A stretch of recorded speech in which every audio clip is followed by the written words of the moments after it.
چلیے تو مجھے نیوز روم میں لے گئے. تو میں نے داخل ہوا, جب نیوز روم میں نے دیکھا ایک لڑکا ہے وہ بیٹھا ہوا اپنے پڑھ رہا, اور ڈاکٹر صاحب نے کاغذ ہے کہ کتاب دی نہیں, اور پڑھ رہا ہے, بول رہا ہے بالکل فری, بہت تیزی ہے سب. تو حیران ہو گیا کہ بھائی حافظہ کتنا زبردست ہے. ہم بھی تقریر کرتے ہیں گھنٹے کی, تو بہت دیر محنت کرنی پڑتی ہے, یاد کرنا پڑتا ہے, اس کو تیار کرنا پڑتا ہے. یہ تو ایسے بول رہے جیسے کوئی بات ہی نہیں بول رہا بھائی, زبردست حافظہ ہے, بہت عجیب بات ہے. پھر میں نے اس سے کہا کہ یہ بات طریقہ ہے کہ آپ جائیں تو تھوڑا دور سے جائیں کیونکہ وہ کیمرے میں نہ جائیں. تو پھر میں اسے پیچھے سے اس طرح سے پورے سے ہوتا ہوا اس طرف آیا دیکھنے کے لیے چکر کیا ہے. تب میں سمجھایا معاملہ کیا تھا. اس کے سامنے ایک اسکرین تھی, اس کے سامنے ایک اسکرین تھی, اور اس پر بڑے بڑے الفاظ کے ساتھ وہ ایک پٹی چل رہی تھی مسلسل, اس پہ لکھا ہوا رہا. وہ اپنی طرف سے نہیں بول رہا تھا, وہ پٹی کو پکڑ لگا تھا. اصل بات یہ تھی وہ جو بول رہا تھا کسی کے ساتھ, وہ نہ کوئی اپنے حافظ سے بول رہا تھا, نہ اپنی کوئی علم سے بول رہا تھا, نہ اپنی کوئی یاد سے بول رہا تھا, نہ اپنے پریپریشن سے بول رہا تھا. وہ تو فقط پٹی کو پڑھ رہا تھا بس. جوان تھا وہ پڑھی ہوتی تو نہیں, آگے دے دی وہ تو پڑھتا جا رہا تھا. راز تو کیا کہ کوئی بڑی بات نہیں, یہ کوئی بڑی بات نہیں. تو اس پر میں سمجھا کیا ایک ہم میں آج یہ طاقت ہے کہ ہم ایک پٹی چلا سکتے ہیں اور اس آدمی پڑھ سکتا ہے. تو میرے سمجھ آیا وہ حدیث کہ میں نے پوچھا گیا میرے جناب امام جعفر صادق صلی اللہ علیہ وسلم,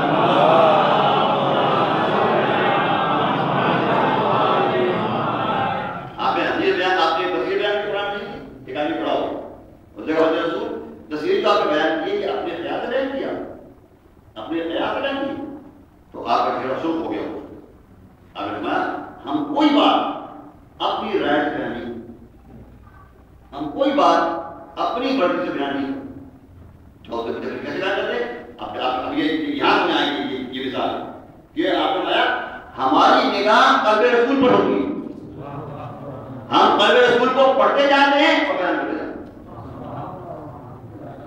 تب میں سمجھا دیجیے جو یہ میں نہیں کہہ رہا بالکل ایگزیکٹلی ایسی بات ہے جیسے کہ میں کہہ رہا ہوں, یہ میرا مطلب بالکل نہیں, مگر سمجھنے کے لیے ہو سکتا ہے بات اس سے الگ ہو اور ہائی ہو اس سے بات.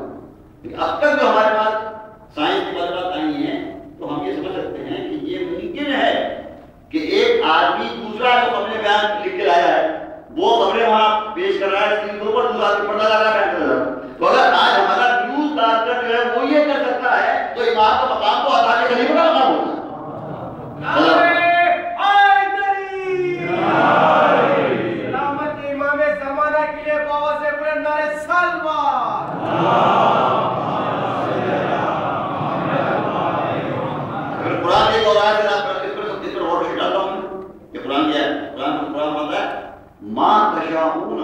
ما یشاءون الا ان یشاء اللہ. اب دیکھو یہ کچھ چاہتے ہی نہیں. ہمارے بارے میں مانتے ہیں کہ یہ حدیث ائمہ اہل بیت کے لیے, یہ آیت ائمہ اہل بیت کے لیے کہ ما یشاءون یہ کچھ چاہتے بھی نہیں الا ان یشاء اللہ, بس وہی چاہتے ہیں جو اللہ چاہتا. یعنی بولنے کی تو بات ہوئی ہے, اب تو بات بولنے ہو رہی نا, اب یہ بولنے سے بہت بڑا ہے بات. یعنی ان کا دل اتنا اللہ کے کنٹرول میں ہے, ان کا دل ان کی خواہشات تک اللہ کے کنٹرول میں اتنی زیادہ ہے کہ یہ وہی چاہتے ہیں جو اللہ چاہتا. اب دنیا میں جن کا دل اتنا اللہ کے کنٹرول میں ہو کہ ان کی اپنی خواہش ہی کوئی نہ ہو, اور یہ قرآن نے کہا ہے جو ایک اور قرآن حضور کے لیے فرمایا کہ ماں ان کے وہ علی تھا, یہ آدمی اپنی خواہش سے بولتا تک نہیں. قرآن یہ بات ہے نا ماں جب کون رہا, یہ نبی جو ہے اپنی خواہش سے بولتا بھی نہیں. ان ہوا الا وحی ہوا, یہ وہی بولتا ہے جو اس پر وہی کہتا ہے. وہ آپ دیکھیں اس کی زبان اتنی اللہ کی مرضی کی پابند ہے, اس کے الفاظ اتنی اللہ کی مرضی کی پابند ہے, اور پھر تو یہ اتنا ہو گئی کہ ما یشاءون الا یشاء, اور یہاں جمع کر دیا, وہاں تو واحد کر دیا ماں جب کون رہا. وہ تو ایک یہ نبی نہیں بولتا. آپ نے تو دیا ہے تو حضور کے لیے بس مثلا آپ کہہ سکتے ہیں چلیے, مگر یہاں جمع کر دیا ما یشاؤون وہ نہیں چاہتے الا ان یشاء اللہ سوا اس کے جو اللہ کرتا ہے. مطلب رسول کے علاوہ بھی کچھ لوگ ایسے ہیں کہ جو اتنے پابند ہیں اللہ کی مشیت کے کہ جو اللہ چاہتا ہے وہی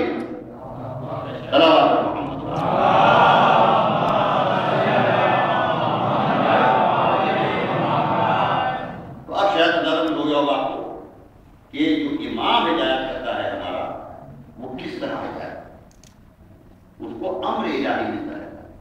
یہی فرق ہے. جتنے بھی دنیا کے حقی ہیں میں کسی پہ ہٹ نہیں کر رہا ہوں, میں کسی پر طرز نہیں کر رہا ہوں, میں صرف بات کر رہا ہوں فرق ڈسٹنکشن کہ جتنے بھی ہدایت کر رہے ہیں وہ اپنے قیاس سے کر رہے ہیں, اپنے خیال سے کر رہے ہیں, اپنے گمان سے کر رہے ہیں, اپنی ریسرچ سے کر رہے ہیں, اپنے مطالعے سے کر رہے ہیں.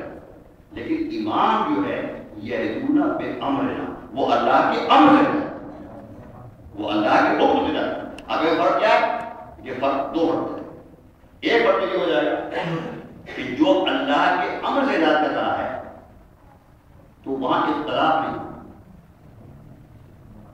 اب اور کیا دیکھیے مسلمانوں کے 4 امام ہیں فقہ کے, میں سب کا احترام کرتا ہوں, سب قابل احترام ہیں, لیکن آپ دیکھیے 4 امام ہیں تو 4 ہی فقہ ہیں. فقہ کے 4 امام ہیں تو فقہ بھی 4 ہیں, اور ہمارے 12 امام ہیں.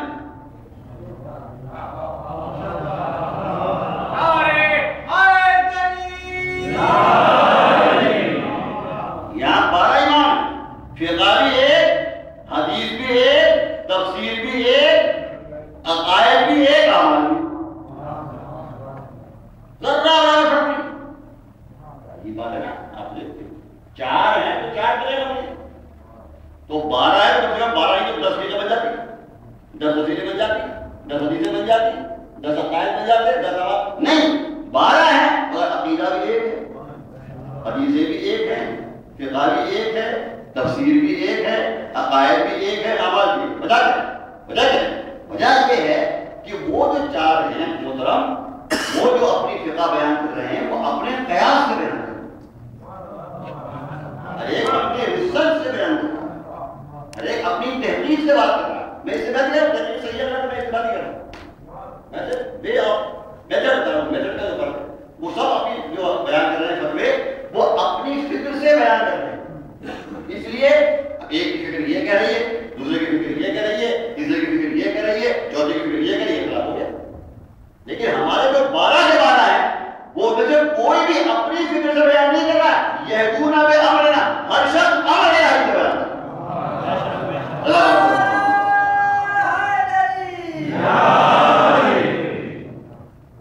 ہماری جو فلسفے کی کتاب ہے, کتاب ہے فلسفے کی, اس پہ جب یہ بحث آتی ہے کہ اخلاق کو بلا, ایک بڑا ہوتا ہے کہ علماء میں, محققین میں, فلاسفرز میں, تھنکرز میں, رائٹرز میں, پروفیسرز میں, ڈاکٹرز میں اخلاق کو ایک آتا ہے, ایک بات کہتا ہے, دوسری بات کہتا ہے, تیسری بات کہتا ہے. یہ اخلاق ہے, یہ ڈفرینس آف اوپینین کیوں ہے؟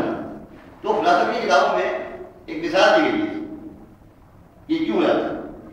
انہوں نے مثال یہ سب نے یہ مثال دی کہ مثلا ایک کمرے کے اندر آپ ہاتھی کو بند کر دیں, یہ مثال دی گئی ہے. اور یہ میں بہت آگے مثال یہ دی گئی ہے کہ جب ایک کمرے کے اندر ہاتھی کو بند کر دیا اور اندھیرا ہو, اندھیرے میں ہوا, اب آپ 4 آدمی بھیجیے اندر, انہیں پتا نہیں, ان کو بھیجیا بھائی دیکھ کے اور کمرے میں کیا ہے.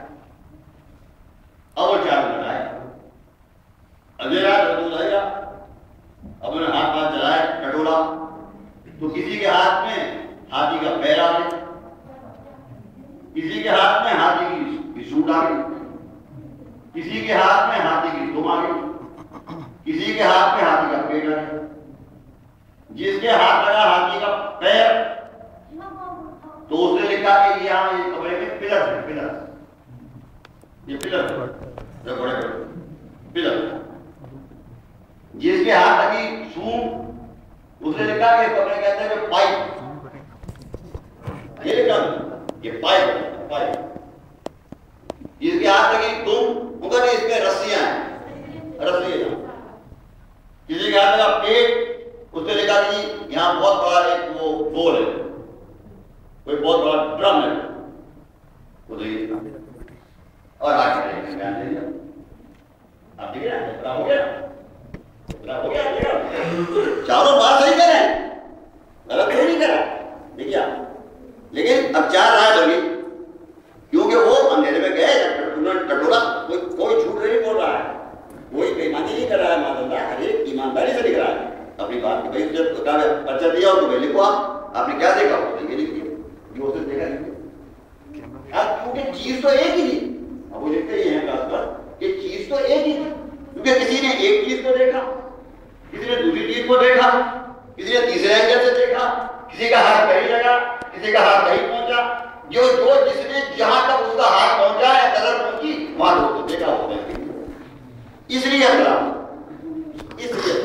بس یہ تو انہوں نے لکھا مطلب یہ کتاب اس وجہ سے فلاسفرز میں، تھنکرز میں، رائٹرز میں اختلاف جو ہوتا ہے اس وجہ سے، اس کی مثال یہ بس میں اس سے آگے بڑھتا ہوں، ٹھیک ہے مثال کہ آپ کمرے میں گئے، چار آدمی اندھیرے میں، آپ یہ ہو تم نے ہاتھ لگایا ہو کہ بتا دیجیے کہ اس پہ کیا ہے، میں اس وقت یہ کہتا ہوں کہ اگر اس سے آگے بڑھ کر اس کمرے کے اندر جہاں ہاتھی ہے بند وہاں ایک بگ لگے جائے، بس ایک بگ لگا جائے، اب یہ چار آدمی بلکہ 8 بھیجنا 12 بھیجنا، اب جو بھی آئے گا ایک ہی بات ہے، اب جو بھی آئے گا 100 بھیجنا، یہی ہے وہ ہاتھی ہے، اگر ہاتھی ہے کیوں کہ وہ آیا لائٹ دیکھا کہ ہاتھی ہو آگے بات کرے گا، ہاتھی ہے کہ سور ہے، اس کے 2 محل، اس کے پیر، سب کے سب ایک ہی بات کریں گے، فرق کیوں ہو گیا؟ یہ فرق کیا ہو گیا کہ وہ اندھیرے میں ڈر رہے تھے، یہ روشنی میں دیکھ رہے تھے، ٹھیک ہے؟ اب دیکھیے قرآن کے انداز دیکھیے، قرآن جب بیان اللہ جب بیان کرتا ہے اپنی کتاب کو رہنے میں، تو کیا کہتا ہے؟ اللہ کہتا ہے قد جاءکم من اللہ نورا، قد جاءکم من اللہ نورا وکتاب مبین، تمہارے پاس میرے پاس سے کتاب آئی ہے پوری بھی اور نور آیا ہے، قرآن کتاب ہے اور نور محمد و آل محمد ہے، محمد آل محمد،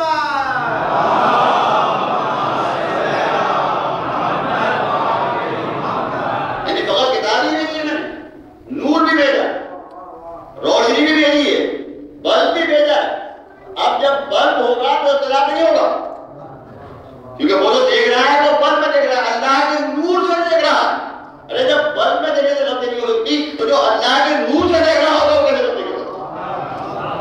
اسے اللہ نور مطلق کہہ رہا، اس کو سرتاپا نور کہہ رہا، کیا اچھا ہمارے کراچی میں ایک شاعر تھے استاد قمر جلالی، وہ کیا اچھا شعر کہا، میں کہتا ہوں ایک شعر ان کی وجہ سے یہ کافی ہے، وہ کہتے ہیں کہ بغیر آل نبی، بغیر آل نبی لکھ رہے ہیں تفسیریں، بغیر آل نبی ابھی جو تفسیریں لکھی گئی ہیں سب میں اختلاف، جو تفسیر رہا ہے غلط، تو کہتے ہیں کیوں اختلاف کیوں ہے؟ بغیر آل نبی لکھ رہے ہیں تفسیریں، کتاب کیسے پڑھی جائے گی چراغ بغیر،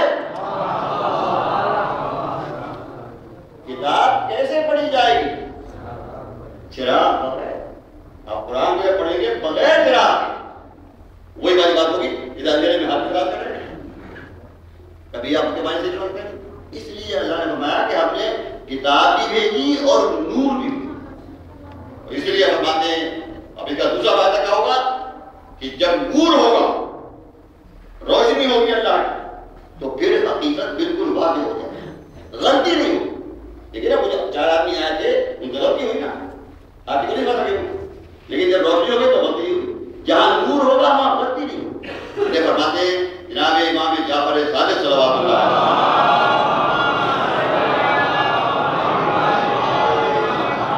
سورہ کافی کے حدیث ہے، فرمایا تم مشرق میں چلے جاؤ چاہے مغرب میں چلے جاؤ، شمال میں چلے جاؤ چاہے جنوب میں چلے جاؤ، تمہیں حق ہرگز نہیں ملے گا، تمہیں حق ہرگز نہیں ملے گا، اگر حق ملے گا اشارہ کیا تو سینے کی طرف کہ ہم آل محمد سے ملے، ہم آل محمد کے بغیر تمہیں حق نہیں مل سکتا، حق ہمارے، حق ہمارے پاس. اب ایک بہت بڑے اسکالر ہیں عرب اسلام کے امام بخاری، ان کی کتاب ہے الصحیح البخاری. جو پورا نام میں نے آپ کا بخاری میں عرض کیا تھا، الصحیح البخاری بعد کتاب الفاتح. 6000 حدیثیں انہوں نے جمع کی. 6000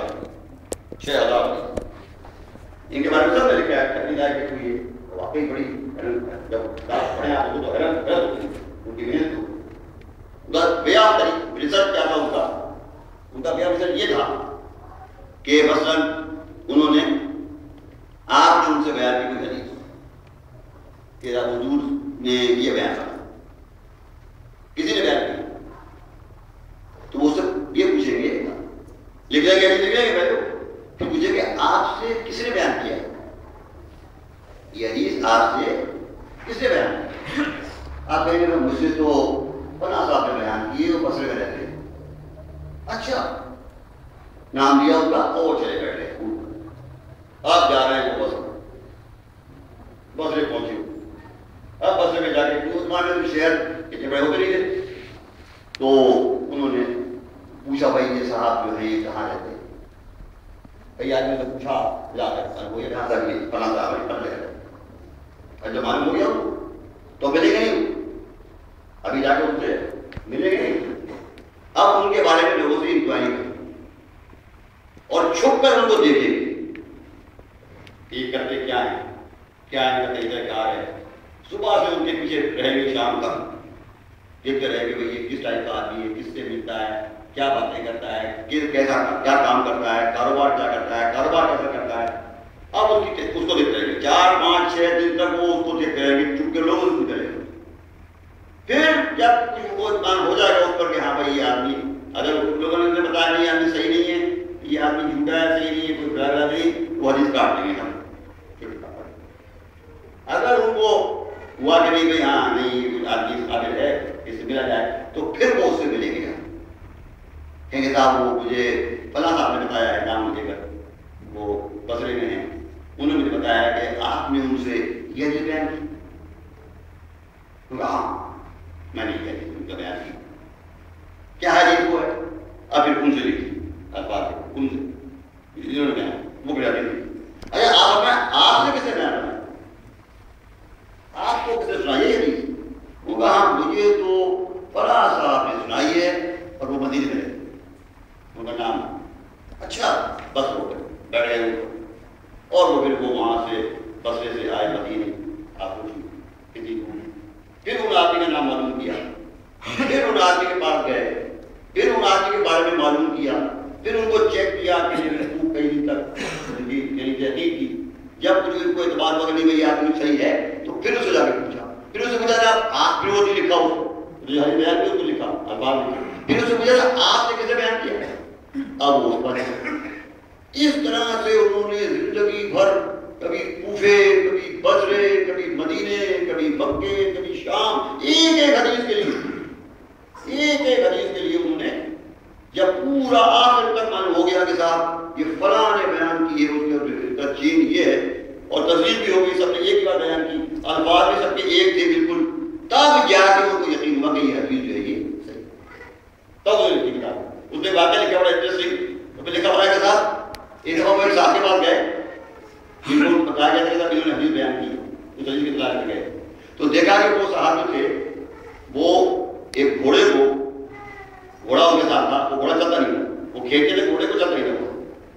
تو انہوں نے کیا کیا ان صاحب نے کہ اپنی گود میں گھاس رکھی، اپنی گود میں، اور گھاس دکھائی گھوڑے کو. جب گھوڑا نے گھاس دیکھی تو چلا کھانے کے لیے، پھر پیچھے گئے چاہتے تھے جہاں گھوڑے جہاں پر تو اس کو پیچھے گئے. پھر گھوڑا اور آگے بڑھا، پھر گھاس دکھائی، پھر وہ پیچھے گئے، وہ اور چلا. تو اس طرح سے گھاس دکھا کر وہ اس کو لے جا رہے تھے. تو امام بخاری نے کہا کہ میں سمجھ گیا کہ یہ آدمی صحیح آدمی نہیں ہے، جو گھوڑے کو دھوکہ دے سکتا ہے وہ ہمیں بھی دھوکہ دے سکتا ہے. یہ دھوکے بازی، یہ جیل میں آتی نہیں. یہ لکھا ہے، یہ لکھا ہے کہ ان کے اپنے ہاتھ کا لکھا ہوا ہے، سب نے نقل کیا ہے. اب آپ دیکھیے کتنی رحمتیں اٹھائی کہ آخر میں بیمار ہو، سفر کرتے کرتے ایک کرتے بخارا، کبھی سمرقند، کبھی بصرہ، کبھی مدینہ، کبھی شام، اس زمانے کا سفر یہ اونٹ پہ سفر کرنا تو معمولی بات تھوڑی تھی. اور ایک آدمی کو تلاش کرنا، اس کا گھر تلاش کرنا، پھر اس سے ملنا، پھر دروازے پہ جانا، پھر اس سے ملنا، دوستی کرنا، تحقیق کرنا، پھر جا کے اس حدیث نوٹ کرنا. کتنی مشکل، کتنے دروازوں کے ساتھ ساری در در ٹھوکریں کھائیں. اگر میں زندہ ہوتا تو مجھے کہ حضرت زندہ ہوتا تو ان سے ایک بات کہتا اور تو تعریف کرتا ہوں سے کہ کہتا حضرت آپ نے ہزاروں دروازوں کے ساتھ چھالی، ہزاروں دروازے پہ جا کے آپ نے سلام کیا، اگر ایک دروازہ جو حضور نے بتایا تھا، جو دروازہ حضور نے بتایا تھا کہ انا مدینۃ العلم و علی الباب،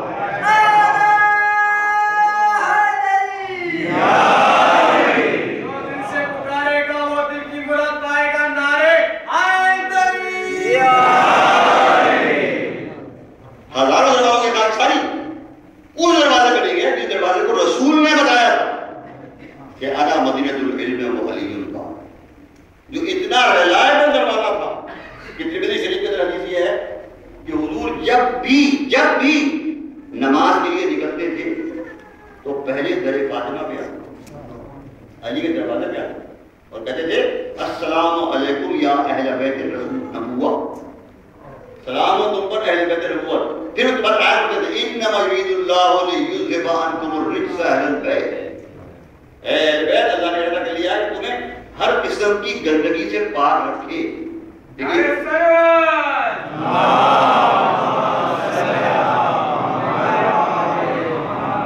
اور یطہرکم تطہیرا، تمہیں ایسا پاک رکھے جو حق ہے پاک رکھنے کے. نماز میں جاتے وقت پڑھتے کہتے یہ بات کرتے تھے اور آتے وقت یہ بات کرتے. تمام صحابہ کے ساتھ بھائی کیوں کر رہے ہو، یہ کیوں کر رہے ہو؟ کسی آیت کے ساتھ یہ بنی کیا بتا رہے تھے کہ بھائی یہ وہ دروازہ ہے جس کی طہارت کا اللہ نے اعلان کیا ہے، یہ علم کا دروازہ ہے، علم لینا ہے تو یہ دروازے سے آگے. سب دروازوں پہ گئے تو اس دروازے پہ گئے. یا رسول نے اتنی مرتبہ آیتیں پڑھی، اتنی مرتبہ کہا کہ انا مدینۃ العلم و علی الباب، یہ علم کا دروازہ ہے. جسے علم کا دروازہ قرار دیا اس دروازے کو چھوڑ کر لاکھوں دروازوں کے ٹکڑے کر. کہتے شاعر نے کہا ہے کہ یک در بگیر محکم بگی در فاطمہ بگی. ایک در پکڑ لے، مضبوطی سے پکڑ لے فاطمہ کا دروازہ. یہ وہ دروازہ ہے جس پر اللہ کا رسول آ کر سلام کرتا ہے. یہ وہ دروازہ ہے کہ جس پر اللہ کا رسول آیا تفسیر کی تلاوت کرتا ہے. اس دروازے کو چھوڑ کر ہر دروازہ پکڑ رہے ہیں. اسی لیے فرمایا ہے جناب امام علی بن موسیٰ رضا صلی اللہ علیہ وسلم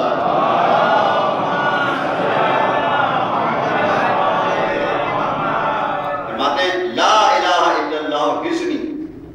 یہ وہ حدیث ہے جس کو تمام مؤرخین نے لکھا ہے کہ فرمایا امام نے نیشاپور میں اور دیکھیے اتنے بات کروں گا تو بتا آتا ہوں کہ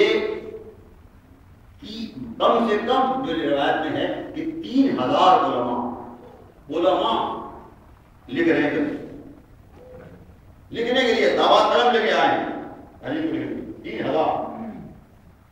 اور حدیث کیا ہے وہاں فرماتے ہیں لا الہ الا اللہ حسنی. یہ کلمہ لا الہ جو ہے یہ میرا پیارا اللہ فرماتا ہے. اور آپ نے حدیث کی شروع کی کہ مجھ سے میرے قدر گرامی نے کہا، میرے قدر گرامی سے ان کے قدر گرامی نے کہا، نام لیا، 7ویں امام کا نام لیا، پھر 6ٹھے امام کا نام لیا، پھر 5ویں امام کا نام لیا، پھر 4تھے امام کا نام لیا، پھر 3رے امام کا نام لیا، پھر 2سرے امام کا نام لیا، پھر امیر المؤمنین کا نام لیا، اور اس کے بعد پھر پیغمبر اسلام کا نام لیا، پھر جبرائیل کا نام لیا، اور پھر فرمایا کہ قال اللہ یہ فرمایا کہ لا الہ الا اللہ حسنی. یہ کلمہ لا الہ جو ہے یہ میرا پیارا اللہ فرما رہا ہے، یہ میرا پیارا جو کلمہ لا الہ پڑھتا ہے، سمجھتا ہے، مانتا ہے، ایمان لاتا ہے. تو من فرمایا لا الہ الا اللہ حسنی من دخل فی حسنی، جو اس قلعے میں داخل ہو گئے، جس نے لا الہ الا اللہ کو دل سے مان لیا، امن ابھی وہ میرے عذاب سے بچ. جس قلعے میں آ گیا لا الہ الا اللہ کے، وہ میرے عذاب سے بچ. وہ کہ بھئی میرا عذاب نہیں ہے.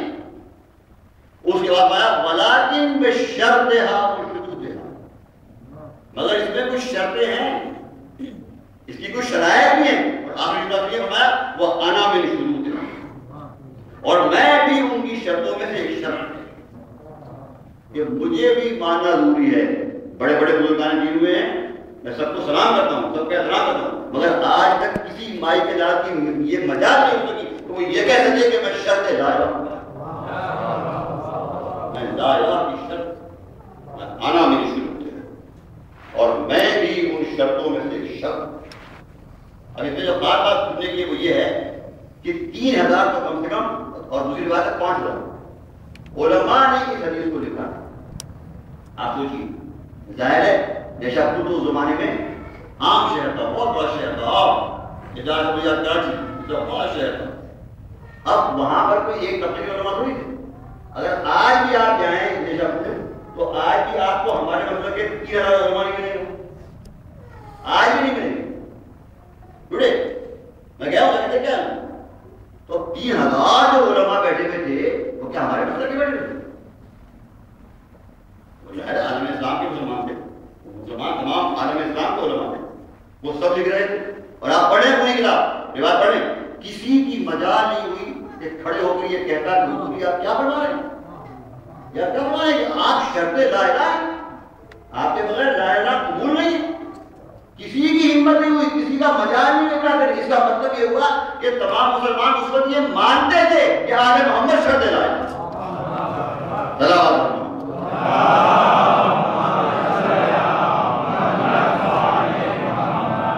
اچھا آپ کے ساتھ ہمت نہیں ہوئی, اب تو ہمت علماء کو ہمت کیوں نہیں پوچھ رہی.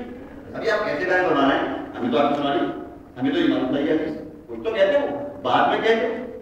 اچھا مامون رشید تو کہتا, جو خلیفہ تھا جامع بات کہتے ہیں, اس کی بھی ہمت نہیں. اس والے کے جو بہت بڑے امام تھے وہ تھے امام احمد بن حنبل.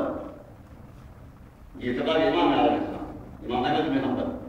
ان سے پوچھا گیا, لوگوں نے ان سے پوچھا اس حدیث کے بارے میں کہ صاحب یہ اہل بیت کے امام نے یہ حدیث بیان کی, یہ میں نے پوری بڑی کرنے دی کہ لا الہ الا اللہ حسنی من دخل فی حسنی امن من عذابی ولکن بشرطها وشروطها.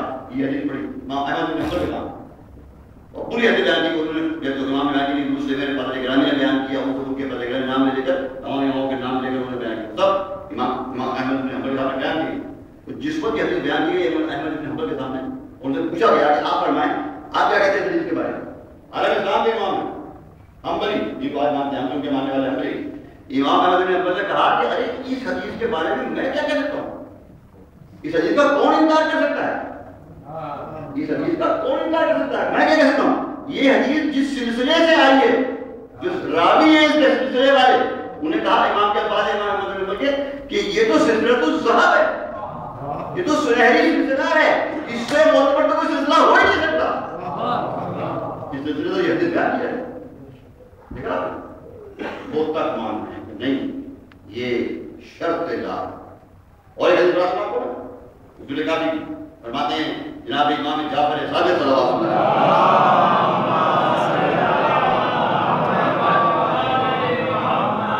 فرماتے ہیں وَلِكُلِّ شَيْءٍ أَسَاسٌ, ہر چیز کی کوئی بنیاد ہو, کوئی فاؤنڈیشن ہو.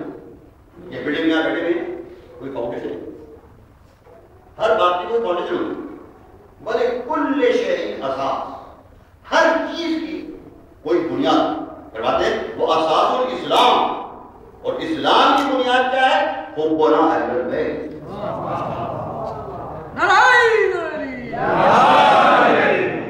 اسلام کی اساس ہم اہل بیت کی محبت, اساس الاسلام. جب بھی حدیث پڑھ چکا تو ایک دفعہ میں نے وہ اشعار پڑھے جو حضرت محی الدین اجمیری ہمارے ہندوستان کی زمین پر جو سب سے بڑے صوفی مانسا کہلاتے ہیں, سب سے بڑے, ان کے بڑا کوئی نہیں مانا. یہ تمام صوفیہ جو ہیں یہ کہتے ہیں سب سے بڑا جو ہندوستان ہماری زمین پر جو عارف آیا ہے وہ ہے محی الدین اجمیری. محی الدین اجمیری انہوں نے کہا یہ بات ہے ان کی, وہ کہتے ہیں کہ شاہ است حسین, بادشاہ است حسین, دین است حسین, دین بنا است حسین, سردار ندار دست در دست یزید. اس نے سر دے دیا اپنا, اس نے سر دے دیا اپنا ہاتھ دے دیا بیعت کے لیے. ہاں کہا کہ بنا لا الہ حسینیت, حسینیت,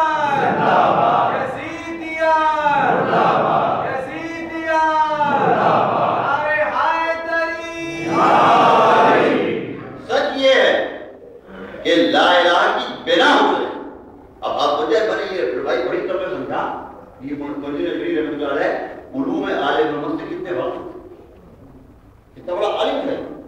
یہ حدیث سے لیا ہو جب میں پڑھی امام نے فرمایا اساس الاسلام حبنا اہل البیت.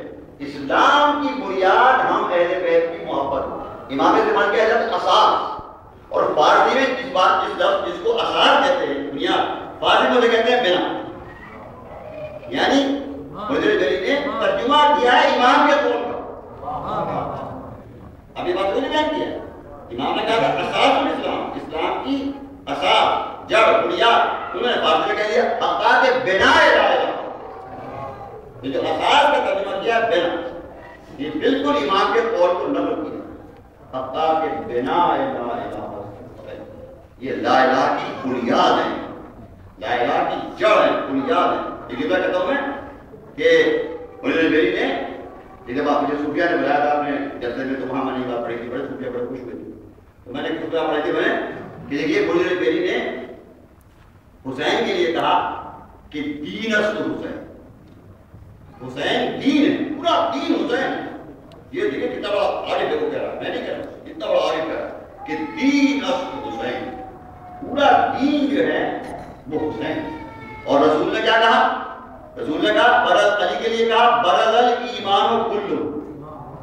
یہ کل ایمان ہے جو کل پور کے مقابلے میں ہے.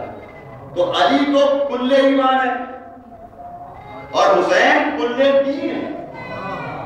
علی کل ایمان ہے حسین کل دین ہے. جو حسین سے بنا وہ بے دین ہو گیا اور جو علی سے بنا وہ بے ایمان.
بھی گیہوں کی روٹی کھاتا ہے، وہ گیہوں کی روٹی کھاتا ہے، دشمن میں فرق کیا ہے؟ وہ کھڑا ہو گیا اور حضور کچھ بھی ہے، میرا اس کا کیا مقابلہ؟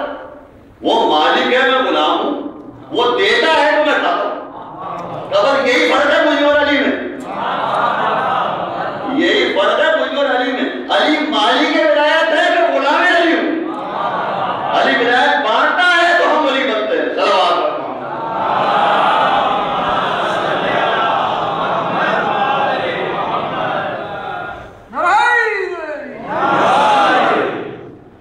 تو یہ ہے معرفت امام کہ وہ اللہ کے امر سے ہدایت ہے، وہ بنا لا الہ ہوتا ہے، وہ دین اور کلمہ دین کی اساس ہوتا ہے۔ اور یہی وجہ ہے کہ جب وہ دین کی اساس ہوتا ہے تو جب اس اساس پر دین کی جڑ پر جب زر پڑے گی تو امام ہی اٹھے گا مقابلہ کرے، کیونکہ بنیاد تو ہوئی، جب زر پڑے گی دین پر اور دین کی جڑ بنیاد پر تو اٹھے گا تو امام اٹھے گا، قربانی دے گا تو امام قربانی دے گا، ہر چیز خرچ کرے گا تو امام خرچ کرے گا۔ دیکھیے صحابہ کرام بھی موجود تھے، بڑے بڑے تابعین بھی موجود تھے، بڑے بڑے محدثین بھی موجود تھے، تابع تابعین بھی موجود تھے، مفسرین بھی موجود تھے، مفتیان دین بھی موجود تھے، مگر کوئی اٹھا؟ جب یزید نے دین کو ختم کرنا چاہا تو کوئی اٹھا؟ وہی اٹھا جو دین کی اساس تھا، جو کلمہ لا الہ کی بنیاد تھا، سر اسی میں پڑی تھی، اٹھا کوئی۔ اور کیا کچھ حسین نے کیا، اللہ اکبر۔ آپ بول چکے کربلا کو، پر خدا کی قسم کربلا کے بعد جو زینب اور ام کلثوم نے حسین کی طرف سے کیا ہے وہ کہیں اس سے بڑی قربانی۔ یہی وجہ ہے کہ میرے چوتھے امام سے جب بھی کہا جاتا تھا کہ مولا ہم آپ کے مسائل سنتے ہیں، شاعروں سے سنتے ہیں، راویوں سے سنتے ہیں، ظاہروں سے سنتے ہیں، کبھی آپ بھی تو بیان کریں اپنی مصیبت کو۔ تو آپ ایک ہی بات کرتے، ایک جملہ فرمایا کرتے تھے، الشام الشام الشام، ہائے شام کی مصیبت، ہائے شام کی مصیبت۔ راوی نے کہا مولا ہم جب بھی آپ سے پوچھتے ہیں آپ شام کا ذکر کرتے ہیں، کبھی آپ کربلا کا ذکر نہیں کرتے، کبھی آپ اپنے 6 مہینے کے لال علی اصغر کی یاد بیان کرتے ہیں، کبھی اپنے جوان بھائی علی اکبر کی بات بیان کرتے ہیں، کبھی آپ اپنے چچا عباس کی بات بیان کرتے ہیں، کبھی اپنے بابا کی بات بیان کرتے ہیں۔ جب بھی آپ پوچھا جاتا ہے آپ شام کا ذکر کرتے ہیں، تو فرمایا کرتے تھے تم نے انصاف نہیں کیا۔ دیکھو میرا بابا قتل ہو گیا، میرا چچا بھی پیاسا قتل ہو گیا، میرا بھائی بھی پیاسا قتل ہو گیا، بڑا مظلوم تھے، بڑے ظلم سہا، بہت تکلیفیں اٹھائیں، قتل ہوئے، لیکن امام کا قول فرماتے تھے القتل لنا عادت، قتل ہونا تو ہم آل محمد کی عادت ہے، والشہادت لنا کرامت، شہید ہونا تو ہماری عزت ہے، مگر ہم اس بات کے تو عادی نہیں تھے کہ ہمیں بازاروں میں کھینچا جائے، ہماری بیویوں کے سروں سے چادریں کھینچی جائیں، ہمارے گلے میں رسی باندھی جائے، دنیا ہماری بیویوں کا تماشا دیکھے، اس کے بعد ہم عادی نہیں۔ راوی کہتا ہے جب کوفے کے بازار سے گزر رہے تھے امام، کوفے کے بازار سے گزر رہے تھے میرے امام، تو راوی کہتا ہے میں نے پڑھ کے پوچھا مولا میں نے اسی کوفے کے اندر آ کے چچا کو بھی دیکھا، چچا مسلم نبی کو بھی دیکھا، اکیلے تھے، پورے شہر سے اکیلے لڑے تھے، بھوکے پیاسے تھے، سر سے پاؤں تک زخمی تھے، مگر عالم یہ تھا کہ کوئی ایک جملہ حصہ تھا جواب میں 2 جملے تھے، ڈانٹتے ہوئے پھٹکارتے ہوئے ہر ایک کو جواب دیتے ہوئے اس طرح سے ابن زیاد کے دربار میں آئے تھے۔ ابن زیاد کو بھی ایسے جواب دیے مسلم جمیل نے کہ ابن زیاد کا سر جھک گئے شرم کے مارے، جواب نہیں دے سکتے۔ اور ایک میں آپ کو دیکھتا ہوں لوگ آپ کے منہ پر آ کے جملے کرتے ہیں، آپ پر طنز کرتے ہیں، آپ سر جھکا کے آگے بڑھتے ہیں، کسی کو جواب نہیں دیتے، کچھ نہیں کرو، تو کیا آپ کا چچا مسلم آپ سے زیادہ بہادر ہوگا؟ اللہ اپنے امام کو سنیے بتائے، تو کیا آپ کا چچا آپ سے زیادہ بہادر تھا؟ کہتا ہے امام کھڑے ہو اور آہ کھینچی کہ میں بھی کام گیا، کہا بھائی تو نے میرے ساتھ انصاف نہیں کیا، بے شک میرا چچا اکیلا تھا، میرا چچا مسلم پیاسا تھا، بھوکا تھا، مسافر تھا، اکیلا پورے شہر سے لڑ رہا تھا، سر سے پاؤں تک زخمی تھا، مگر خوش قسمت تھا میرا چچا، خوش قسمت تھا کہ اکیلا تھا۔ ارے اس کے پیچھے ان کی مائیں بہنیں سربراہ نظر بستا تو موجود ہے۔ ارے میں کیسے جواب دوں؟ میرا خاندان، میری بیویاں، میری مائیں بہنیں میرے پیچھے پیچھے نظر بستا آ رہی ہے اور دنیا کے